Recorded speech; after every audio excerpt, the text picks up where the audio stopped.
Halo semuanya, jadi hari ini kami dari kelompok 2 akan mempresentasikan tentang menghitung pembagian pita untuk teknologi LTE. Di sini saya akan menjelaskan tentang apa itu LTE yang biasanya disebut dengan Long Term Evolution atau LTE, merupakan teknologi standar TGPP, evolusi teknologi GSM dan UMTS. Data rate yang ditawarkan LTE lebih besar dibandingkan teknologi sebelumnya, dan ada beberapa kelebihan LTE, yaitu satu, latensi atau delay yang lebih rendah, dan yang kedua itu ada data yang lebih tinggi, dan yang ketiga itu ada meningkatkan kapasitas di coverage, dan yang keempat cost reduction. Pita frekuensi LTE itu adalah spektrum yang digunakan untuk mengirimkan data dalam jaringan LTE dalam tinjauan pustaka. Pita frekuensi ini sering dibahas karena perannya yang krusial dalam menentukan kecepatan dan kualitas layanan jaringan. Di Indonesia, beberapa pita frekuensi yang digunakan untuk LTE dapat beroperasi berbagai pita frekuensi yang meliputi: yang pertama, ada 450 MHz, yaitu digunakan oleh operator tertentu untuk cakupan luas di daerah pedesaan. Yang kedua, 700 MHz atau band 12/17, yaitu cakupan luas dan penetrasi gedung yang baik. Terus yang ketiga, itu 800 sampai 900 MHz atau band 20, yaitu karakteristik serupa dengan 700 MHz. Cocok digunakan untuk penetrasi sinyal yang lebih baik di dalam ruangan. Yang keempat, ada 1800 MHz atau band 3, yaitu kombinasi cakupan dan kapasitas yang baik, digunakan untuk kecepatan data yang lebih tinggi di area perkotaan. Yang nomor 5, 2100 MHz atau band 1, yaitu kapasitas tinggi tetapi cakupannya lebih kecil, digunakan untuk kecepatan data yang lebih tinggi di area perkotaan. Terus yang keenam, ada 2300 MHz, yaitu mendukung kapasitas jaringan yang lebih besar untuk daerah dengan lalu lintas data tinggi. Terus yang terakhir, ada 2600 MHz atau band 7, yaitu kapasitas sangat tinggi tetapi cakupannya lebih terbatas. Sekarang kita masuk kepada pembahasan evolusi UMTS, FDD dan TDD. UMTS atau istilah lain disebut Universal Mobile Telecommunication System, yaitu berkaitan erat dengan penggunaan dua skema duplexing, yaitu FDD atau yang disebut sebagai Frequency Division Duplexing, dan TDD yaitu Time Division Duplexing, yang dimana keduanya adalah metode untuk mengelola komunikasi dua arah, yaitu uplink dan downlink dalam jaringan seluler. Berikut adalah evolusi FDD dan TDD.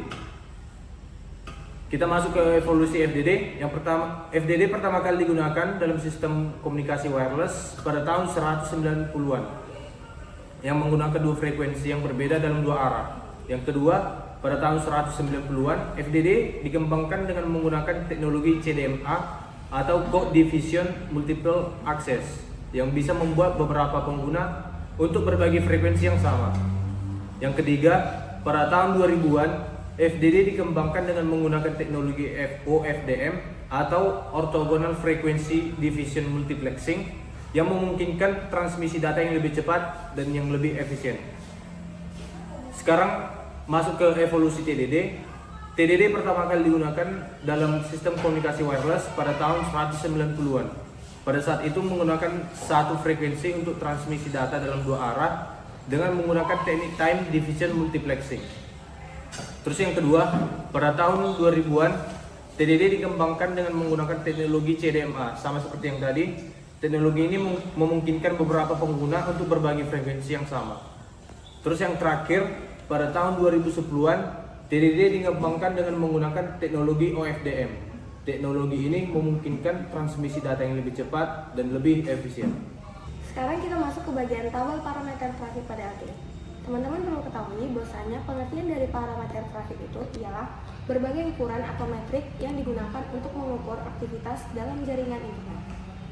Di sini sudah disajikan tabel tersebut dan merupakan parameter traffic service model.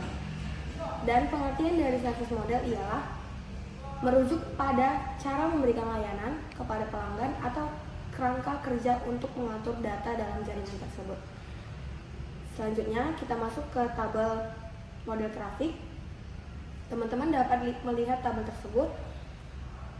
Pengertian model trafik ialah model matematis yang digunakan untuk menghitung rekayasa trafik di suatu jaringan tersebut.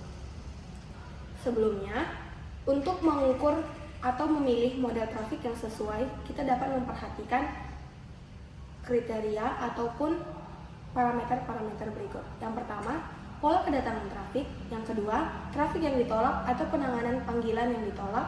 Yang ketiga, jumlah dari sumber trafik. Dan yang keempat, waktu genggam atau holding time. Jarak antara I node B terhadap MS pada arah uplink dapat dilihat pada gambar di samping. Semakin besar frekuensi yang digunakan, semakin kecil jangkauan sinyal dari MS ke I node B. Demikian pula untuk bandwidth yang digunakan. Semakin besar bandwidth yang digunakan, semakin kecil jarak antara MS ke I node B. Untuk arah downlink, dari gambar terlihat bahwa semakin besar frekuensi yang digunakan, semakin kecil jarak antara I node B terhadap MS. Semakin besar bandwidth yang digunakan, maka semakin kecil jangkauan dari I node B terhadap MS. Oke, selanjutnya kita akan membahas contoh soal. Soalnya itu ya sebuah aparatur telekomunikasi memiliki lebar pita frekuensi sebesar 20 MHz untuk layanan LTE yang di suatu wilayah operatornya menggunakan skema alokasi frekuensi FDD atau yang disebut dengan frekuensi division duplex dengan pembagian pita uplink dan downlink yang sistematris. Setiap kanal pita memiliki efisiensi spektral sebesar 1,5 bps atau Hz dan jumlah pengguna yang harus dilayani adalah 10.000 orang. Untuk perhitungan yang pertama, itu kita hitung lebar pita untuk uplink dan downlinknya. Dan yang kedua, kita menghitung berapa kapasitas maksimum data yang dapat dicapai oleh setiap kanal uplink dan downlink dalam mengupdate per detik Mbps-nya. Dan yang ketiga, itu kita menghitung rata-rata kebutuhan data pengguna adalah sebesar 1 Mbps dan kapasitas sistem mencukupi atau tidaknya.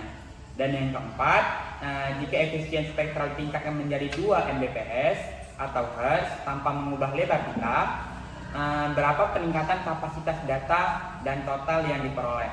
Oke, sekarang kita masuk kepada soal pembahasan. Yang pertama di sini kita mengetahui yang pertama itu total lebar pita frekuensi adalah 20 MHz. Terus yang kedua, skema alokasi yaitu FDD atau frekuensi division duplex. Terus yang ketiga, efisiensi spektral yaitu 1,5 bps atau Hz. Yang keempat, jumlah pengguna yaitu 10.000. Yang kelima, rata-rata kebutuhan data tiap pengguna itu yaitu 1 Mbps. Sekarang kita masuk pada pembahasan nomor 1. Hitung lebar pita untuk uplink dan downlink masing-masing. Sekarang kita akan mengerjakannya yaitu dalam skema FDD, lebar pita frekuensi dibagi sama rata untuk uplink dan downlink, yaitu lebar pita uplink sama dengan lebar pita downlink sama dengan total lebar pita dibagi 2, yaitu 20 MHz dibagi 2, yaitu hasilnya sama dengan 10 MHz. Jadi lebar pita uplink dan downlink masing-masing adalah 10 MHz. Terus masuk ke nomor 2, berapa kapasitas maksimum data pada kanal uplink dan downlink?